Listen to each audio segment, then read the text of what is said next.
Análisis feminista, donde el debate se transforma en propuestas. Hola, ¿qué tal? Muy buenos días. Yo soy Sirenia Celestina Ortega, a nombre de Lucía Lagunes Huerta, titular de este programa. Les doy la bienvenida a la emisión de hoy de Análisis Feminista. En este programa les hemos preparado algo muy interesante y, como siempre, con invitadas expertas que nos ayudarán a entender las problemáticas actuales desde la mirada feminista. Hoy hablaremos sobre la Agenda Integral de Política Pública, Acceso a la Justicia, reparación del daño y restitución de los derechos de las sobrevivientes a la trata de personas con fines de explotación sexual. Nos acompañarán para este diálogo la doctora Alicia Mesa Vibriesca. Ella es coordinadora de incidencia en política pública del Centro de Estudios Sociales y Culturales Antonio de Montesinos AC, y también estará con nosotras Ishel Iglesias González Báez, quien es investigadora y perita en antropología social.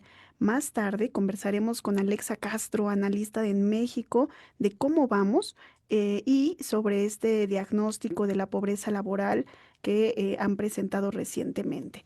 Pero comencemos con nuestro primer tema porque ya están aquí nuestras invitadas, Alicia Mesa e Ishel Iglesias. Y el pasado jueves 5 de junio de 2025 se presentó en la Cámara de Diputados y Diputadas la Agenda Integral de Política Pública, Acceso a la Justicia, Reparación del Daño y Restitución de los Derechos de las Personas Sobrevivientes a la Trata con fines de explotación sexual. Esta iniciativa fue impulsada por defensoras de derechos humanos, investigadoras, especialistas comprometidas con erradicar la trata y con garantizar los derechos de quienes la han sobrevivido. Este documento nace ante una problemática invisibilizada, la trata de personas. En México se estima que hay alrededor de 270,000 víctimas, aunque la cifra negra es enorme debido, por supuesto, a la clandestinidad, a la normalización de esta violencia y, por supuesto, a que está ligada a otros temas de los que también hablaremos, por ejemplo, la explotación sexual, un sistema proxeneta y, por supuesto, el sistema patriarcal. Entre los datos más alarmantes se señala que el 99% de los casos de trata con fines sexuales quedan impunes. Además, se documenta que 65% de las víctimas son mujeres, muchas de ellas menores de edad. El diagnóstico también evidencia que México ocupa el primer lugar en producción de pornografía infantil en América Latina. Qué lamentable que nuestro país ocupe este lugar. Y bueno, en este acto de presentación del diagnóstico y de esta agenda participaron activistas como Ishel Iglesias, como Alicia Mesa, y ellas están hoy con nosotras. Entonces, me gustaría comenzar este diálogo con ustedes, Ishel, Alicia, desde su experiencia, pues, ¿qué es lo que estamos viviendo en México en relación con la trata? Es decir, estamos diciendo que México ocupa el primer lugar en producción de pornografía infantil, en que el 99% de los casos de trata con fines sexual quedan impunes.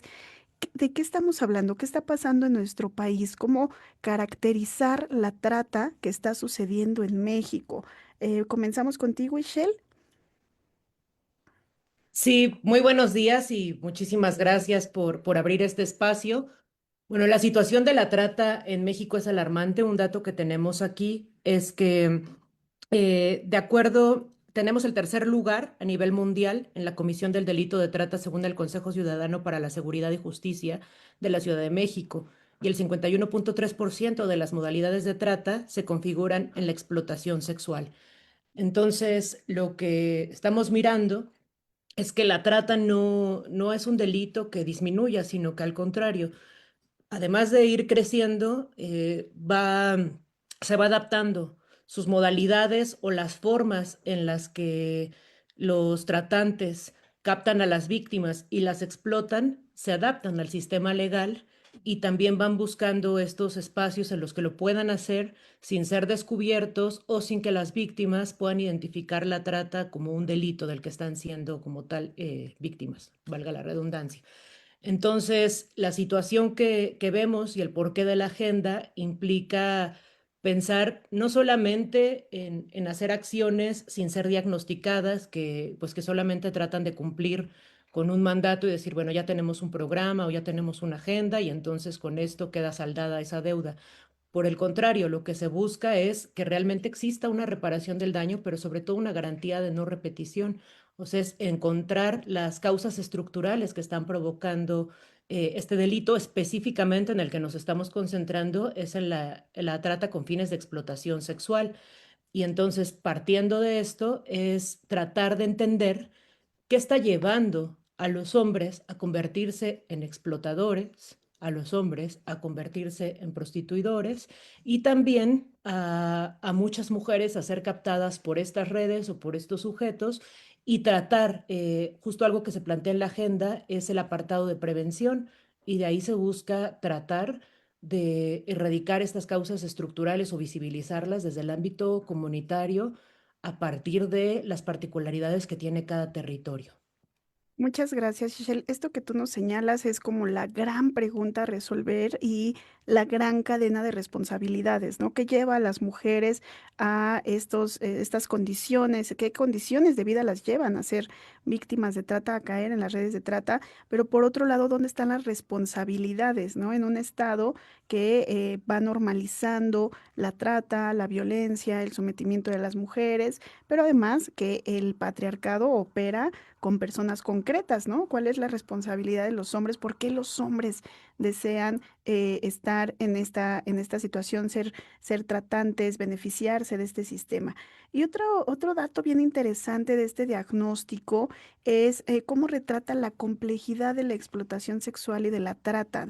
Por ahí dice, no es lo mismo una mujer que vive, que nace en Tlaxcala, por ejemplo, en un estado que tenemos en el imaginario y porque es real también, de acuerdo con los datos, que está caracterizado por la trata, las mujeres que son víctimas de trata en este estado, pero que no es lo mismo que la trata que viven las mujeres en la frontera sur, por ejemplo, ¿no? O la trata en la frontera norte. Esta complejidad, ¿de qué estamos hablando? ¿Cómo caracterizamos cada una de estas zonas y qué están viviendo las mujeres ahí, Alicia? Bueno, primero, muchísimas gracias por el espacio. Saludos a la audiencia de CIMAC. Agradezco mucho todo lo que hacen en CIMAC por las mujeres, ¿no? En este periodismo feminista. Y bueno, miren, es muy complejo lo que está sucediendo, porque incluso una persona que puede ser víctima de trata con fines de explotación sexual, durante todo este proceso de estar subordinada a los hombres, a los varones, que pues ejercen su poder sobre ellas en todos sentidos, eh, les cambian las modalidades de trata, ¿no? Ayer yo me vi con una persona sobreviviente de trata de personas y me contó cómo a lo largo de 15 años ella sufrió trata con fines de explotación sexual, trata como trabajo forzado, como por ejemplo los proxenetas le hacían abrir cuentas para dar dinero a las diferentes autoridades, ¿no? Entonces, ella me hablaba de lo difícil que era salir de esa situación, debido a que había policías involucrados, ministerios públicos involucrados y personas juezas y jueces, ¿no? Entonces, es muy complejo cuando se está en un sistema donde no Ot- solo, digamos, que el Estado, no autoridades del Estado intervienen. Ahora, la situación, y por eso en la propuesta de agenda nosotros proponíamos hacer investigaciones en cada entidad de la República para ubicar las causas de la violencia. Es decir, la trata es lo que vemos en la punta del iceberg, no es la violencia directa. Esta la vemos como la trata con fines de explotación sexual. Podemos ver a las mujeres. Voy a apagar. Muchas gracias porque dejamos de escucharte, pero creo que apagando la cámara va a ayudar muchísimo. Eh, Ujú. podemos ver a las mujeres. A ver, ¿Se ha cortado, entonces, Alicia? podemos ver a las mujeres. Sigue cortado. Ahí te A escuchamos ver, mejor. Adelante, adelante. Te escuchamos bien ahí. podemos Adelante. ver a las mujeres nosotras en la calle, las cuales, pues obviamente el papel del Estado en la cuestión de que se sigue tolerando y no hay ninguna prohibición para los que demandan los servicios de las mujeres, los prostituyentes, eso es como muy claro, ¿no? La violencia que ellas están viviendo. Pero es muy diferente, por ejemplo, en el sur, en Tapachula, donde podemos ver a mujeres menores de 18 años, adolescentes, y podemos ver cómo se gesta toda una economía de la trata con fines de explotación sexual, donde son los hombres quienes la dirigen, quienes la administran y quienes se quedan con esas ganancias, y son las mujeres generalmente menores de 18 años, provenientes de Centroamérica, quienes son explotadas en estos sitios.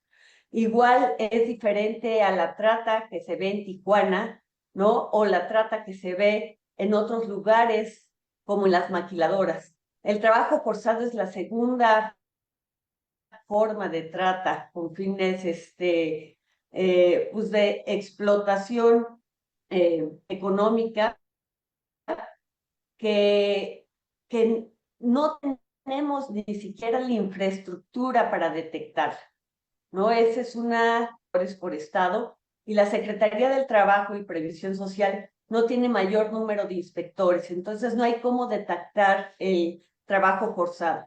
Y a esto me voy Alicia, a... ajá. Sí, No, no, Jenny. está muy bien este diagnóstico que nos vas dibujando, que nos permite ir pensando en dónde están las cadenas, ¿verdad? Las cadenas que van haciendo las autoridades y las diferentes instancias involucradas, que si bien podrían estar vigilando, estar tomando acciones, lo que hacemos es que lo que observamos es que cometen una serie de omisiones.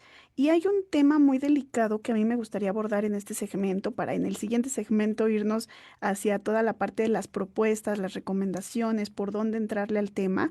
Pero hay un tema muy interesante que se vuelve pues doblemente interesante por el debate que genera dentro incluso del movimiento feminista, que tiene que ver la trata con fines de prostitución, de explotación sexual comercial de las mujeres, y que de acuerdo con el informe que ustedes presentaron, con el diagnóstico en el que estamos comentando, pues también se señala cómo pues no se garantiza para estas mujeres nada, sino que se convierten en mercancía, ¿no? Es decir, ahí están las grandes marcas de género de las mujeres que están viviendo explotación en este país.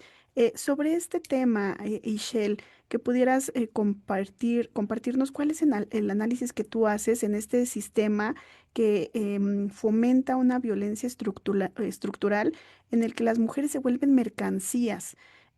¿Dónde están esas marcas de género? ¿Dónde ubicas tú que están estas grandes raíces de este sistema estructural que reproduce la trata de las mujeres con fines de prostitución o de explotación sexual comercial? Sí, pues estas marcas de género, o digamos, por qué este delito tiene que ser analizado desde esta perspectiva feminista, tiene que ver con que estamos hablando del control sexual sobre la vida de las mujeres. Hay un control sexual de las mujeres y este control sexual se ejerce de diversas formas. Y en este delito, que lo que recae es el proxeneta o la red, lo que busca es vender a esta mujer para que otros hombres accedan a su cuerpo a través de un pago.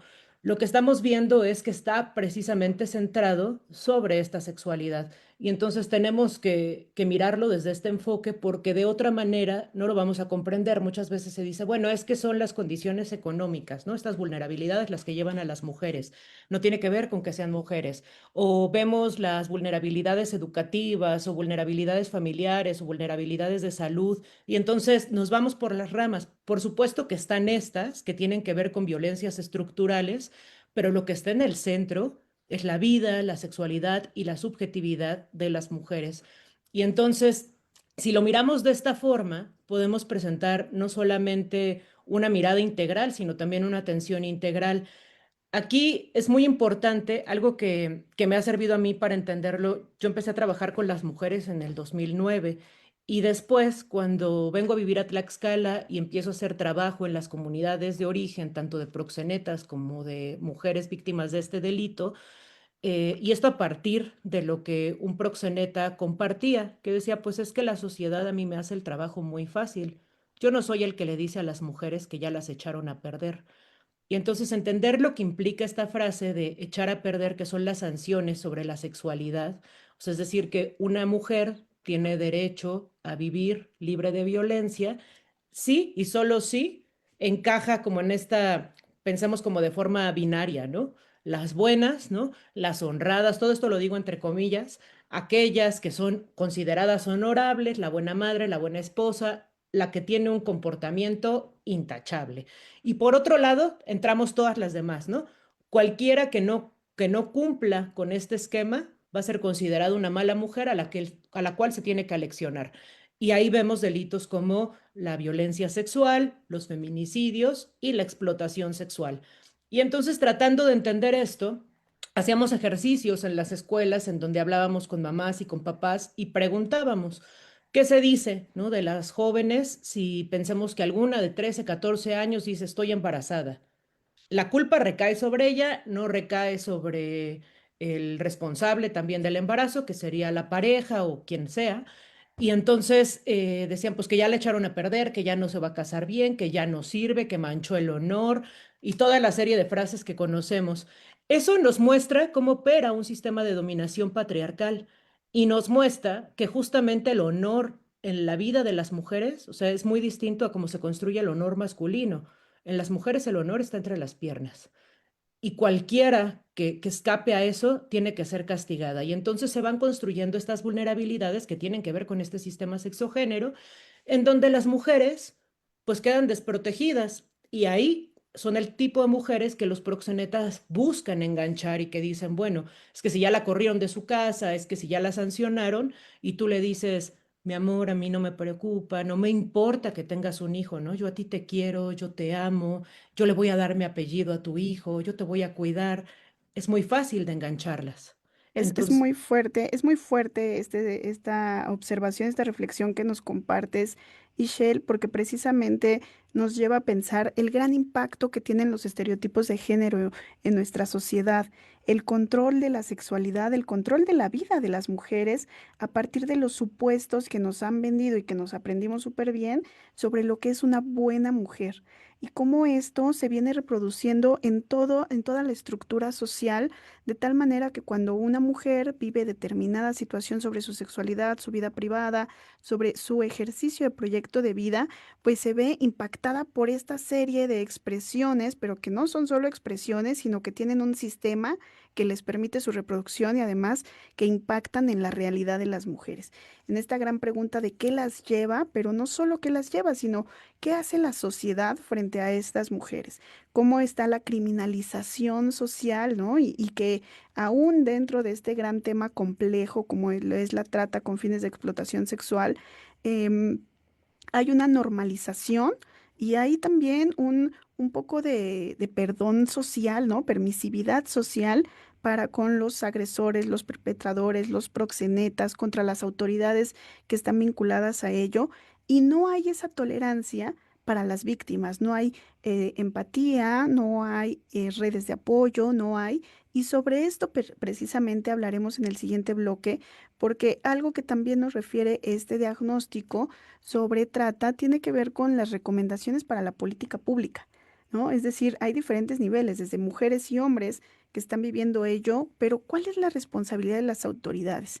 Y hay un derecho fundamental que no tenemos que perder de vista, que es el derecho de las mujeres a una vida libre de violencia. Entonces, seguiremos hablando sobre esto, pero denme oportunidad, por favor, de ir a una cápsula. Vamos a escuchar esta cápsula que nos ha preparado la producción, que se llama Sistema Proxeneta, y regresamos en breve.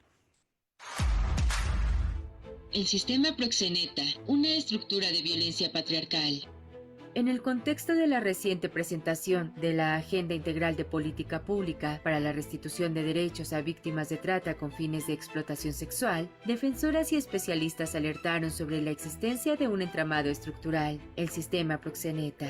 Esta forma de organización, íntimamente ligada al patriarcado, opera bajo esquemas de dominación que reclutan, someten y explotan principalmente a mujeres y niñas. Lejos de ser un fenómeno aislado, se trata de una práctica sostenida por intereses económicos, políticos y culturales que perpetúan la violencia sexual como forma extrema de control. Por su parte, el académico tlaxcalteca Óscar Montiel explicó que este sistema no solo involucra a los proxenetas o explotadores sexuales directos, sino también a actores secundarios como funcionarios, empresarios y personas cercanas que permiten y encubren estos delitos, muchas veces a cambio de beneficios económicos o favores políticos. Estos esquemas permiten la esclavitud sexual como fin último, reforzada por redes de impunidad y normalización social. Desde una perspectiva crítica, la doctora Alicia Mesa Briviesca subrayó que dicho sistema se alimenta del patriarcado, por lo que resulta urgente construir políticas públicas desde dos enfoques fundamentales, la despatriarcalización y la desproxenetización. Esto implica no solo castigar el delito, sino desmontar las estructuras sociales, económicas y culturales que lo permiten y justifican. Entre las propuestas clave, destaca la creación de refugios especializados bajo la responsabilidad directa de los gobiernos estatales en coordinación con las Procuradurías de Protección de Niñas, Niños y Adolescentes. Estos espacios permitirán ofrecer atención integral, diagnósticos y planes de restitución de derechos para sobrevivientes de trata, especialmente niñas, adolescentes y mujeres en situación de vulnerabilidad. También se plantea la creación de casas de medio camino para sobrevivientes y sus familias, así como la implementación de programas de capacitación para servidores públicos que incluyan enfoques interseccionales de género, diversidad sexual y derechos humanos. Todo ello acompañado de la exigencia de asignación presupuestal efectiva, como lo establece el artículo 81 de la Ley General para prevenir y sancionar la trata de personas. El sistema proxeneta, según lo señalaron especialistas en la Cámara de Diputados, no podrá ser erradicado sin un cambio profundo de conciencia y acción institucional. La violencia sexual no es un daño colateral, sino una manifestación del orden patriarcal. Visibilizar esta red de complicidades es el primer paso para garantizar justicia, reparación y dignidad para las sobrevivientes. Informó para Análisis Feminista, Marlene Galván. Regresamos a Análisis Feminista. Es un gusto que puedan acompañarnos en esta segunda parte de esta mesa. Les recordamos el número en cabina, que es el 5535-0446-4761. Se los repito, 5535-08-4761. Nos dará muchísimo gusto escuchar sus mensajes, comentarios, sobre todo en estos temas tan complejos y polémicos como puede ser la trata de mujeres con fines de explotación sexual. Les recordamos también las redes sociales. Nos pueden encontrar en X y en Facebook como CIMAC Noticias. Estamos también en Instagram como CIMAC TV y les invitamos a usar los hashtags CIMAC Radio, periodismo feminista también. Y continuamos en esta conversación con Alicia Mesa, la doctora Alicia Mesa, y con Michelle Iglesias, quienes son expertas en estos temas que estamos abordando desde el trabajo de investigación, desde el trabajo en antropología, que nos ayudan a explicarnos los porqués de la trata. Esta agenda que se presentó la semana pasada, este diagnóstico, además de diagnosticar, de caracterizar la trata de mujeres con fines de explotación sexual, la trata en México, que ya hablábamos de un terrible primer lugar que ocupamos en pornografía infantil a nivel de América Latina y de todas estas desigualdades que viven las mujeres para finalmente ser víctimas de trata. Además de ello, también propone medidas específicas para la reparación integral del daño, la restitución y la atención psicosocial especializada y el acceso a la justicia para las víctimas. También señala algunas recomendaciones para que los operadores, las y los operadores de justicia implementen un enfoque de derechos humanos y de género. En esa presentación, la doctora Alicia Mesa destacó que la violencia sexual no puede ser disociada de la violencia feminicida. y que no se pueden crear políticas públicas si no se cuestionan las bases culturales que permiten la existencia de la prostitución y su vínculo con el poder masculino y la deshumanización de las mujeres. Entonces, en este sentido, doctora Alicia y Shell, ¿cómo se puede trabajar con las sobrevivientes de la trata? Vemos quienes nos dedicamos a los medios de comunicación, observamos de manera constante cómo ciertos medios de comunicación colocan a las víctimas, por supuesto, de una forma sexista, cosificadas, son revictimizadas. ¿Cómo se puede abordar el tema? ¿Cómo trabajar con las sobrevivientes de violencia? Y yo hablaría no solo en el caso de los medios, sino desde las autoridades. Ustedes tienen una propuesta para la atención, para la reparación del daño. ¿Cómo abordamos este tema tan complejo? Bueno, exactamente ayer platicábamos con sobrevivientes de trata sobre este tema, ¿no? Entonces veíamos la atención que se está brindando no es suficiente. Por ejemplo, esta persona que fue víctima de trata durante 15 años, le daban solo 5 sesiones psicológicas, ¿no? Entonces, realmente vemos que los recursos de las instituciones son escasos y que no se brinda esta atención integral. Gracias a la lucha que ella hizo, ahorita tiene mayor atención psicológica. Sin embargo, hay carencias en esto, ¿no? La otra es la protección. Esta persona que estuvo en situación de trata me contaba cómo necesitaba protección, porque a ellas les dan un botón, pero dice, este botón de alerta, ¿no? Me lo pueden quitar y me quedo sin ninguna protección. Cuando ella denuncia a los proxenetas, inmediatamente al día siguiente, y dice, pues, ¿cómo pudieron saber a quién denuncié y dónde vivía? Inmediatamente después los proxenetas estaban en su casa amenazando. Entonces, falta también esta protección y también falta una profunda investigación dentro de las instituciones para ver quién está relacionado o relacionada con la trata de personas. Porque mientras no haya esa investigación, el sistema proxeneta se va a seguir alimentando.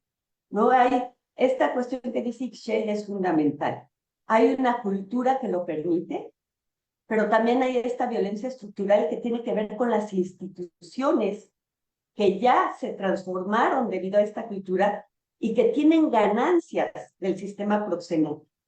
El problema con este sistema es que genera muchísima ganancia, ¿no? Está primero las ganancias del narcotráfico, las ganancias del tráfico de armas y tercero, las ganancias por la trata de personas.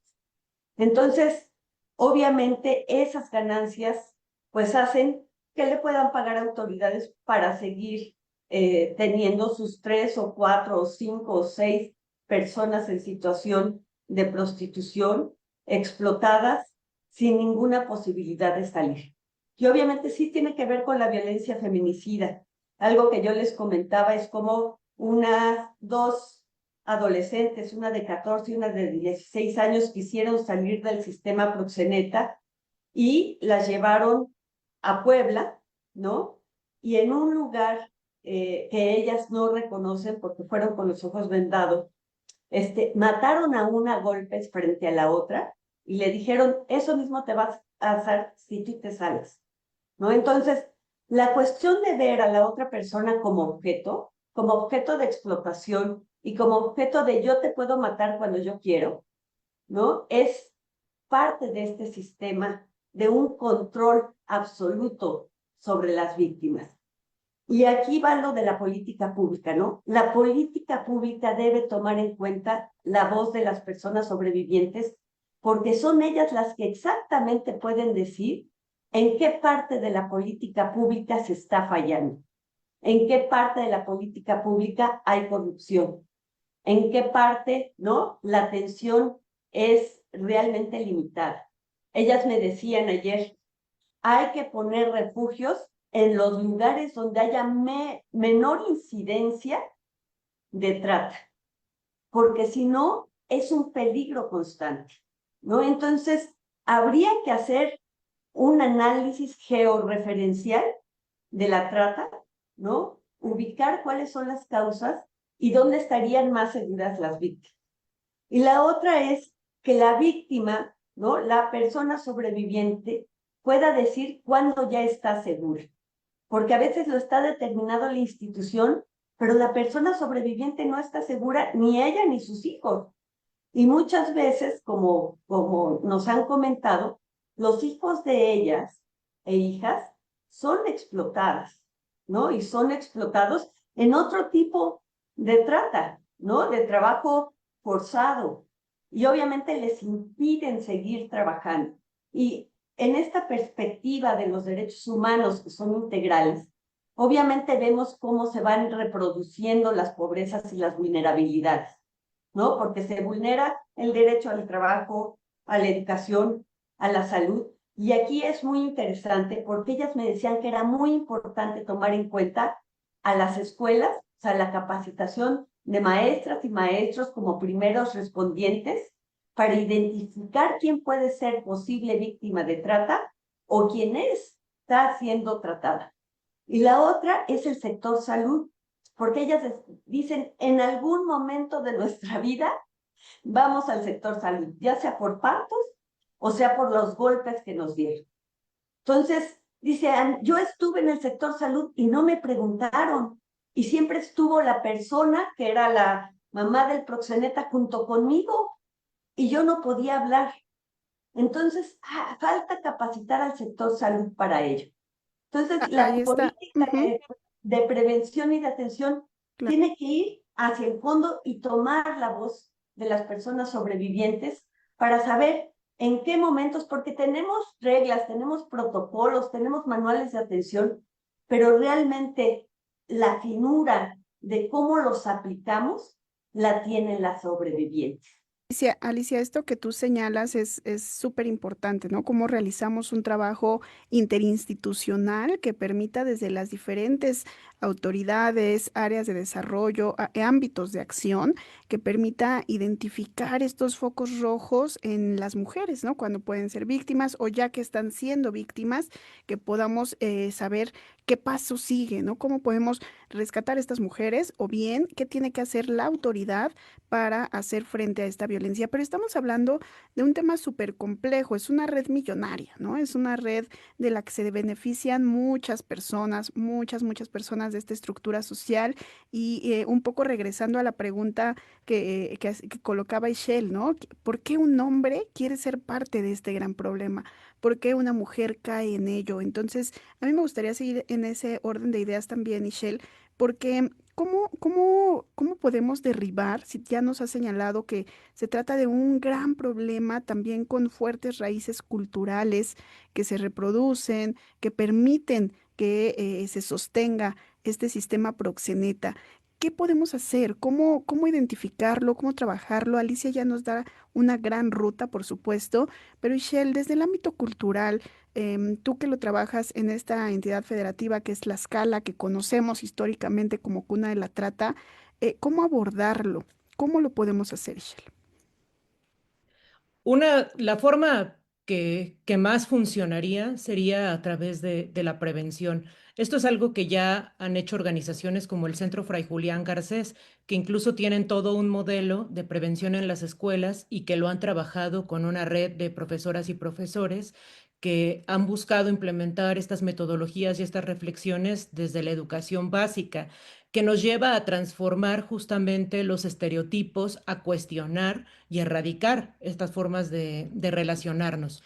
Esa es la base, porque si no se trabaja desde la prevención, solamente se tiene una idea del delito, justamente, no como un fenómeno, no como una problemática social, sino como un delito. Y esto nada más nos lleva al ámbito de la judicialización.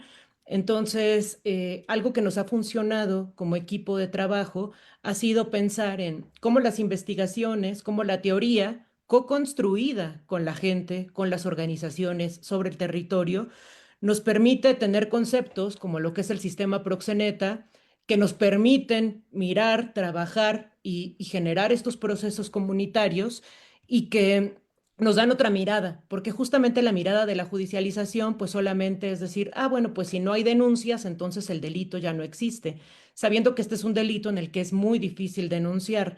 Y luego cuando se llega a denunciar, no se abren carpetas de investigación, porque si no encuentran que hay delincuencia organizada, dicen que esto no es delincuencia organizada.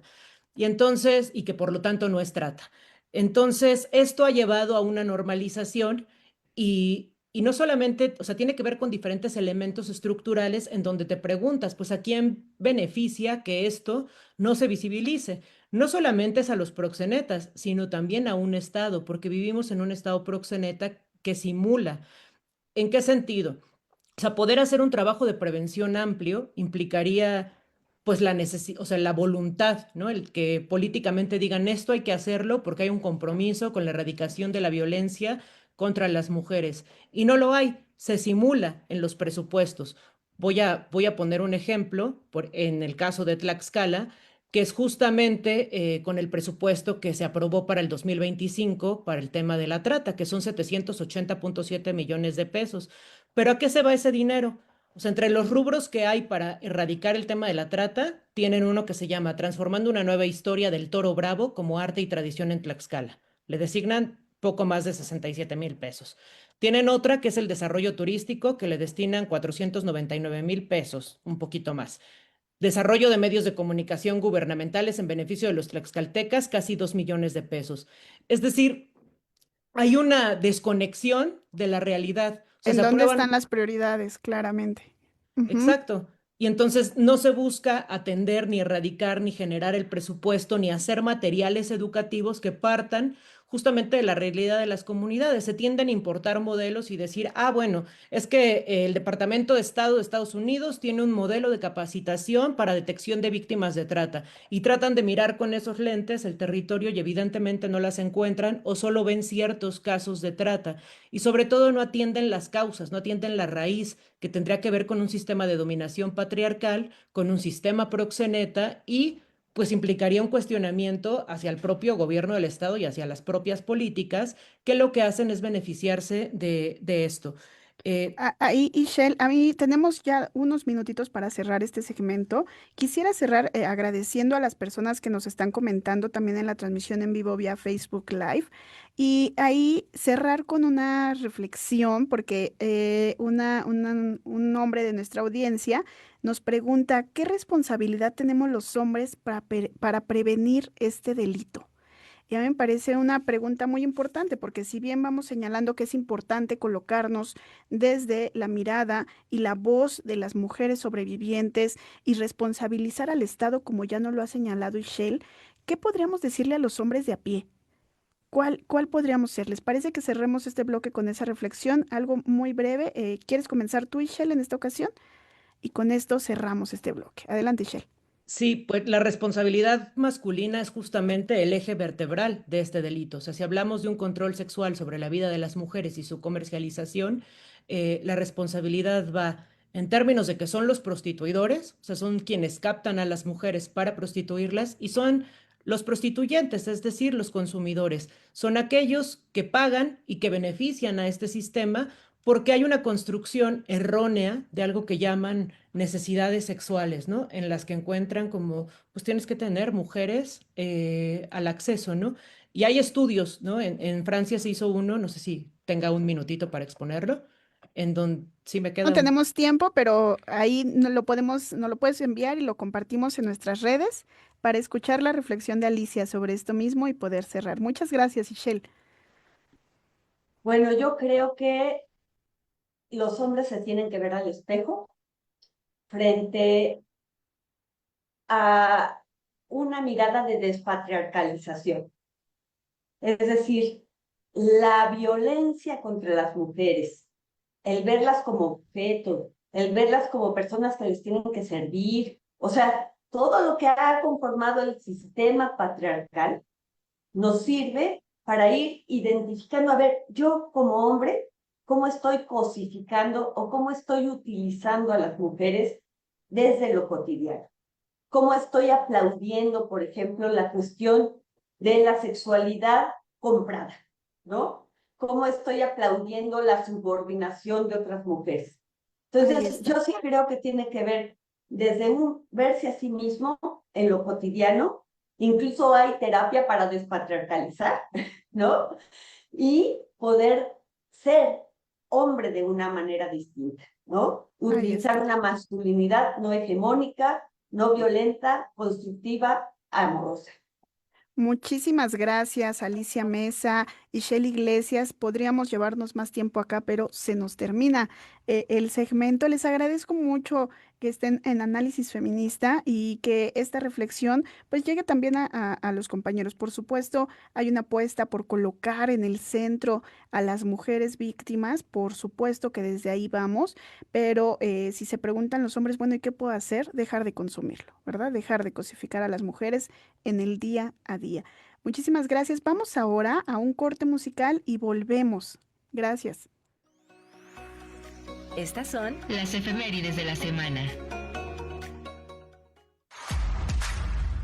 El 10 de junio de 1920 nació en Zacatecas, México, María Esther Talamantes, una figura destacada en la lucha por los derechos de las mujeres en el país. Pionera del voto femenino en su estado, Talamantes se convirtió en la primera magistrada del Tribunal de lo Contencioso Administrativo del Distrito Federal. Además de su trabajo en el ámbito judicial, fue una ferviente defensora de los derechos humanos y fundadora de la Academia Mexicana de Derechos Internacional. El 10 de junio, pero de 1933, nació en Nueva Rosita, Coahuila, Margarita García Flores, destacada periodista y escritora mexicana. Fue jefa de prensa y jefa de redacción de la Gaceta de la Universidad Nacional Autónoma de México. En 1973, fundó la revista Los Universitarios y fue cofundadora de la revista FEM. Recibió el Premio Nacional de Periodismo de México en la categoría de entrevista por su labor en Radio UNAM.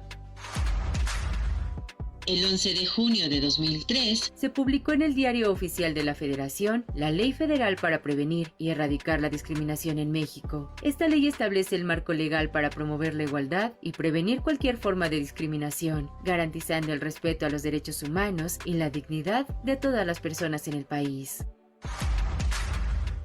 El 12 de junio de 1945, falleció en México María Luisa Roslanda. Fue una destacada periodista, escritora y activista por los derechos de las mujeres. Escribió para Mundo Ilustrado y El Imparcial y fue cofundadora del periódico El Universal. En 1925 fue comisionada para organizar el Departamento de Radioeducación, del cual fue su primera directora. El 14 de junio de 1980, se inició la Segunda Conferencia Mundial de la Mujer en Copenhague, Dinamarca. Durante esta conferencia se evaluaron los avances logrados desde la primera conferencia, celebrada en 1975, y se ampliaron los temas de la agenda para incluir educación, empleo y salud. El 15 de junio, se conmemora el Día Mundial de Toma de Conciencia de Abuso y Maltrato en la Vejez, para sensibilizar a la sociedad sobre el abuso y maltrato que sufren muchas personas mayores en todo el mundo. La conmemoración busca promover el respeto, la dignidad y los derechos de las personas mayores.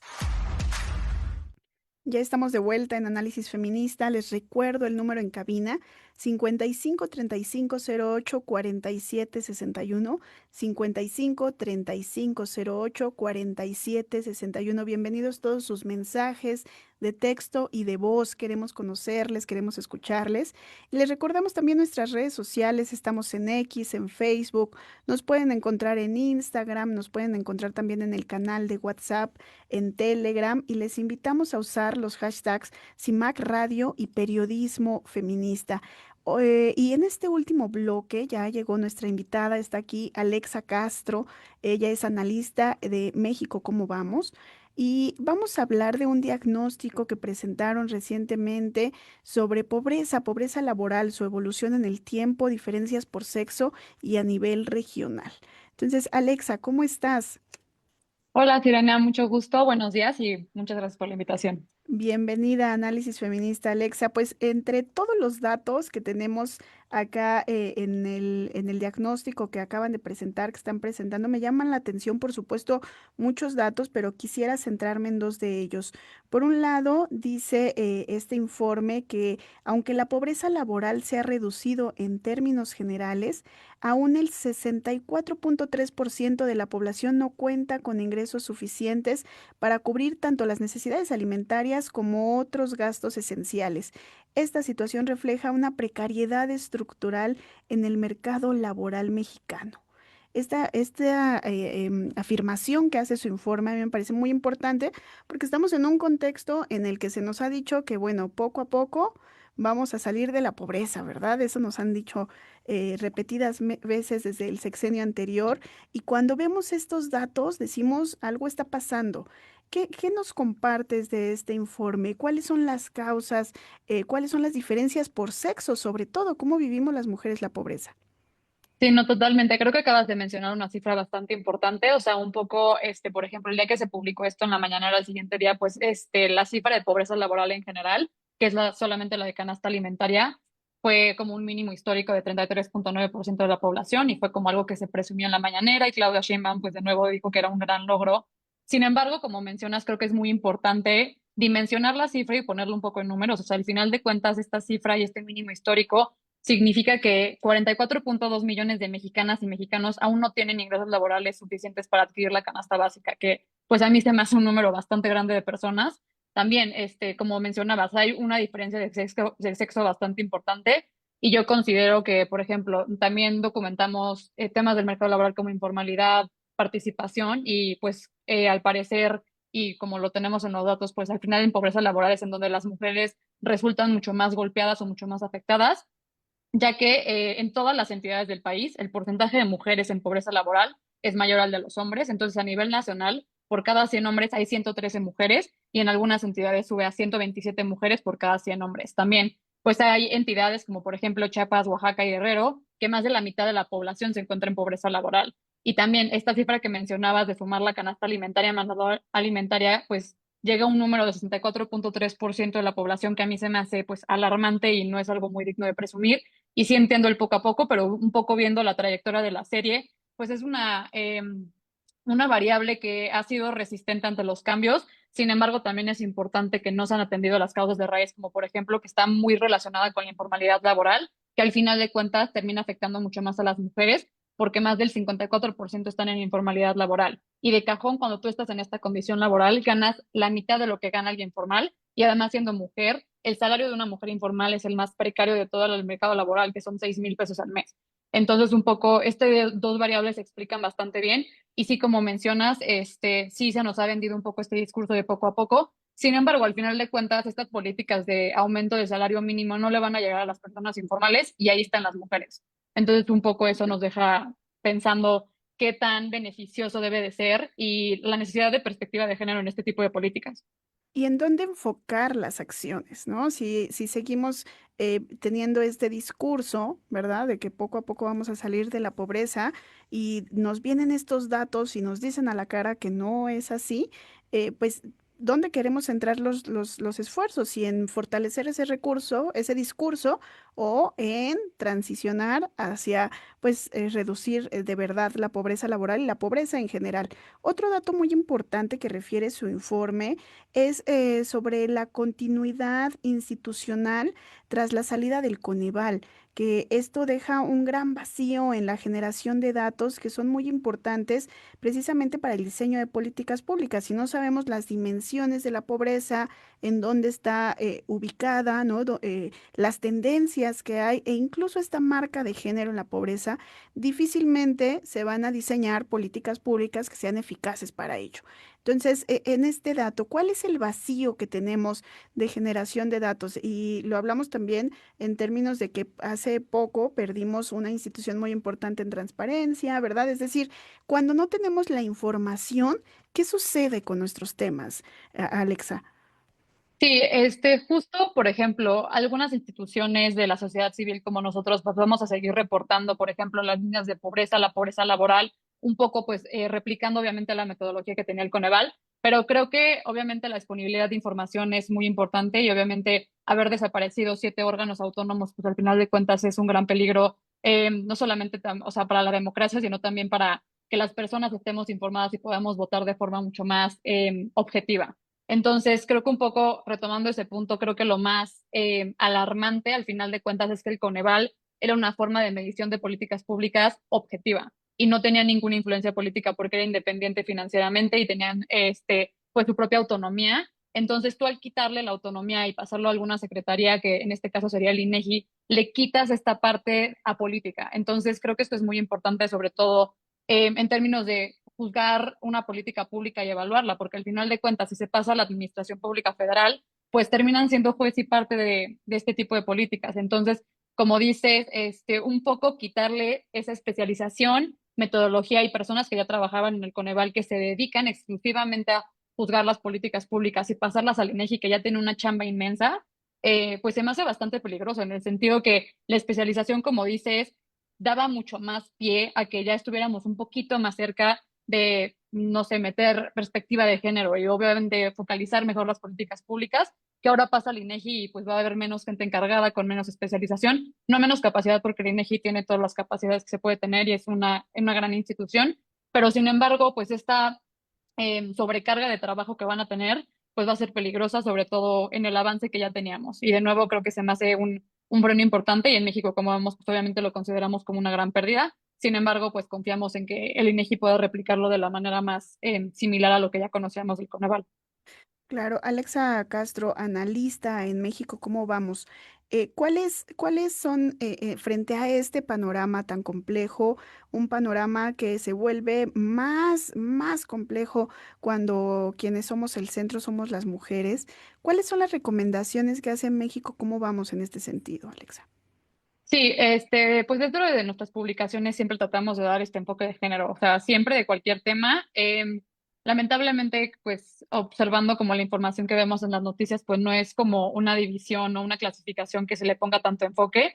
Sin embargo, nosotras siempre vamos a optar y las recomendaciones siempre es la misma porque pues la verdad nada ha cambiado mucho en términos de las fallas estructurales de nuestro mercado, que es que las mujeres participan poco y hay una alta tasa de informalidad más en las mujeres. Entonces, un poco la recomendación más nuclear que tiene México, como vamos, es la creación de un sistema nacional de cuidados. Esto no solamente es una urgencia, es una necesidad, es un derecho. Entonces, al final de cuentas, que las mujeres participen más en el mercado laboral beneficia a los hogares, ya que tener, en vez de un ingreso, tener dos, pues obviamente beneficiaría a millones de hogares y de nuevo esto viene ligado a la pobreza laboral y también le beneficiaría a la economía. O sea, al final de cuentas, el INEGI hace este cálculo de cuenta satélite de cuánto valen estas labores no remuneradas que hacen las mujeres, o sea, en su hogar y de cuidados, y la suma llega a 8.4 billones de pesos. Entonces, imaginemos toda esa masa de dinero unida al PIB, pues obviamente beneficiaría a México y al crecimiento que, pues, como hemos visto en las noticias, se ha recortado lo que piensan que vamos a crecer. Entonces, la respuesta está ahí, simplemente, pues, las políticas públicas no han hecho una buena focalización al respecto y obviamente con la desaparición del Coneval todavía esto se arriesga aún más. Pero sí, o sea, necesariamente es un sistema nacional de cuidados. O sea, las mujeres tienen que tener la opción de participar y permanecer en el mercado laboral. Así es, y cuando hablamos del Sistema Nacional de Cuidados pareciera también como algo muy complejo, ¿no? Como hace un rato hablando de trata, un hombre nos preguntaba qué hacemos los hombres. Respecto al Sistema Nacional de Cuidados, ¿cómo lo explicamos? Porque las mujeres también tenemos derecho al cuidado y que esto también se convierte, invertir a un Sistema Nacional de Cuidados es invertir al país, ¿no? Es las mujeres que están sosteniendo este país. ¿Cómo lo explicamos, Alexa Castro? Desde México, ¿cómo evalúa cuáles son las recomendaciones también incluso para sensibilizar a nuestra sociedad de la importancia de contar con este Sistema Nacional de Cuidados? Sí, una cifra que a mí pues me gusta mucho y nos gusta mucho traer a colación, pues siempre es, por ejemplo, imaginemos de las horas que tú tienes en una semana, ¿cuántas les dedicas a trabajar? Entonces, imaginemos que la mayoría de las mujeres que hacen labores de trabajo, o sea, labores del hogar no remuneradas o de cuidados, dedican 42 horas a la semana. Entonces, imaginemos que ya de cajón, o sea, tu semana, porque al final de cuentas ellas expresan que no hay nadie más en el hogar que lo pueda hacer, que sea cuidar a los niños chiquitos, cuidar a los abuelos. Entonces, esto es que sacrificas una jornada laboral al día. y este es todo tu año. Entonces, ¿en qué momento y en qué espacio te da tiempo de trabajar y proveer para tu familia? No tienes horas. O sea, entonces, obviamente esto resulta que terminen trabajando en la informalidad y al final de cuentas, o sea, también de cajón, al trabajar en la informalidad ganas menos del doble de lo que ganaría alguien formal. Y esto también es como para contrapartes de mujeres que trabajan en el formal. Entonces, un poco como yo entendería, como explicaría y para sensibilizar el tema del Sistema Nacional de Cuidados es, imaginemos que tenemos la opción de recortar esta carga de 8 horas al día que tienen las mujeres que no les pagan y que es una exigencia histórica y patriarcal. Entonces, al final de cuentas, pues sí es una forma de sensibilidad de decir, nos iría mejor a todos, le iría mejor a los hogares, tendrían más dinero en los hogares si tenemos un sistema donde las mujeres puedan ir a dejar a sus hijos para repartir su tiempo de forma igualitaria, que al final de cuentas no pueden hacerlo por el simple hecho de ser mujeres. Es invertir en las mujeres, es invertir, por supuesto, en todo el país y en todo el mundo en estos contextos tan complejos que estamos viviendo. Alexa, ¿dónde podemos encontrar el diagnóstico pobreza laboral, su evolución en el tiempo, diferencias por sexo y a nivel regional? Sí, se pueden meter a nuestra página mexicocomovamos.mx. También estamos disponibles en X, Instagram, en todas las redes sociales. Y ahí pueden ver el análisis mucho más completo y mensual en publicaciones, pero también tenemos semáforos en donde está el de pobreza laboral, pero para ver la desagregación por sexo, por región y también como por diferentes factores que incluimos ahí, es en las publicaciones. E incluso en factores por edad, ¿no? Yo pensaría en estas lecturas interseccionales que podemos hacer del Sistema Nacional de Cuidados y de toda la pobreza laboral.